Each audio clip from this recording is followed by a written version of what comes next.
बरामद की है और इस मामले में दिल्ली से एक नाइजीरियन नागरिक को गिरफ्तार किया गया।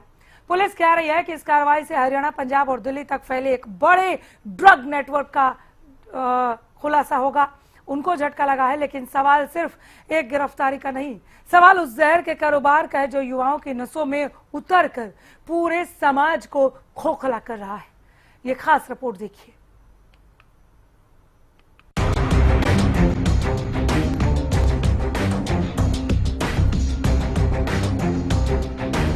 नशे का जाल बेनकाब, लेकिन सरगना अब भी आजाद। 294 ग्राम बरामद या करोड़ों के खेल की सिर्फ एक झलक। एक गिरफ्तारी हुई, लेकिन क्या मौत का कारोबार अभी भी जारी है? दिल्ली से अंबाला तक ड्रग का नेटवर्क आखिर किसके संरक्षण में? युवाओं की नसों तक पहुंच रहा जहर, जिम्मेदार कौन? हर खेप के पीछे एक नेटवर्क, हर नेटवर्क के पीछे कौन? पुलिस का वार या ड्रग माफिया के साम्राज्य की सिर्फ एक दरार? कहते हैं कानून के हाथ लंबे होते हैं। ऐसे में नशे के सौदागरों के खिलाफ अंबाला पुलिस का सबसे बड़ा वार एक ऐसा खुलासा जिसने ड्रग तस्करी के अंतर्राष्ट्रीय कनेक्शन को बेनकाब कर दी। एंटी नार्कोटिक्स सेल ने 294 ग्राम एमडीएम बरामद की है। वही एमडीएम जिसे रेव पार्टियों की शान, पार्टी ड्रग और लव ड्रग कहा जाता है। पुलिस ने इस मामले में दिल्ली से नाइजीरियन नागरिक डेविड को गिरफ्तार किया है। बरामद ड्रग की कीमत करीब 30 लाख रुपए बताई जा रही है। लेकिन इस कहानी की शुरुआत यहां से नहीं हुई। पुलिस ने पहले एक महिला और उसके साथी को 55 ग्राम स्मैक के साथ पकड़ा। पूछताछ हुई, परतें खुली और हर सवाल का जवाब जाकर दिल्ली में बैठे एक विदेशी सप्लायर पर टिक गया। इसके बाद जाल बिछाया गया, दिल्ली में दबिश दी गई और फिर गिरफ्तार हुआ डेविड, वो शख्स जिस पर इस पूरे नेटवर्क की एक अहम कड़ी होने का आरोप है।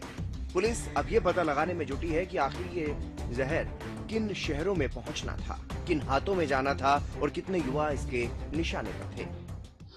देखिए, हमें एनडीपीएस से रिलेटेड एक हमारी जो एएनसी टीम है, इंस्पेक्टर ऋषिपाल के नेतृत्व में काम करती है, उसमें एक बड़ी सफलता हासिल हुई आज। विस्तार से अगर बताएं तो 19 जून को एक सीक्रेट इंफॉर्मेशन के बेसिस पे एएनसी की हमारी एक टीम ने एक ट्रैप लगाया था पड़ाव थाना क्षेत्र के अंदर। तो वहाँ पे एक 31 वर्षीय लड़का सुरेंद्र और उसके साथ एक लड़की, तो दो लोगों को मोटरसाइकिल पे ट्रैप किया था। तो एज पर लॉ जब इनकी पर्सनल सर्च ली गई तो 55 ग्राम स्मैक की जब्ती इनसे हुई थी, जिस पर पड़ाव थाना में एज पर रूल एफआईआर दर्ज की गई थी। और अगले दिन 20 जून को माननीय न्यायालय में इनको पेश करके सुरेंद्र का 2 दिन का पुलिस रिमांड प्राप्त किया गया था। तो as per the disclosure of Surendra, तो ये कॉन्ट्राबैंड मटेरियल जो था स्मैक, ये वो दिल्ली से खरीद करके लेके आया था।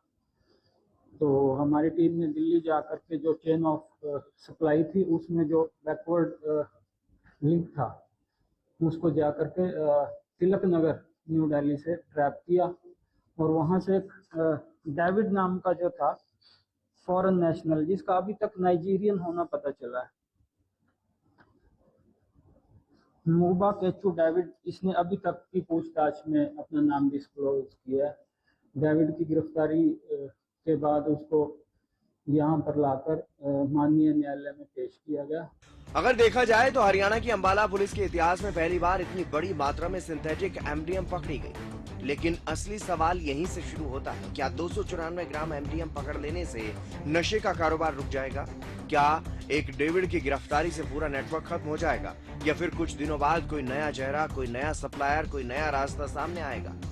क्योंकि हकीकत यह है कि हर गिरफ्तारी के बाद दूसरी खेप सामने आ जाती है, हर कार्रवाई के बाद नया नेटवर्क खड़ा हो जाता है और हर बार सवाल वही रह जाता है, आखिर ये जहर युवाओं तक पहुंच कैसे रहा है? कौन है वो लोग जो पर्दे के पीछे बैठकर करोड़ों का ये कारोबार चला रहे हैं?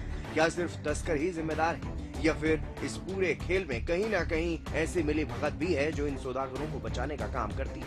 आज 294 ग्राम एमडीएम पकड़ी गई, लेकिन उन हजारों ग्राम नशों का क्या, जो शायद अभी भी कॉलेजों, हॉस्टलों, पार्टियों और सड़कों पर पहुंच रहे हैं? सवाल सिर्फ एक विदेशी नागरिक की गिरफ्तारी का नहीं, सवाल उस सिस्टम का है जिसके बीच से गुजरकर मौत का ये कारोबार युवाओं की रगों तक पहुंच रहा है। आखिर नशा रुकेगा कैसे?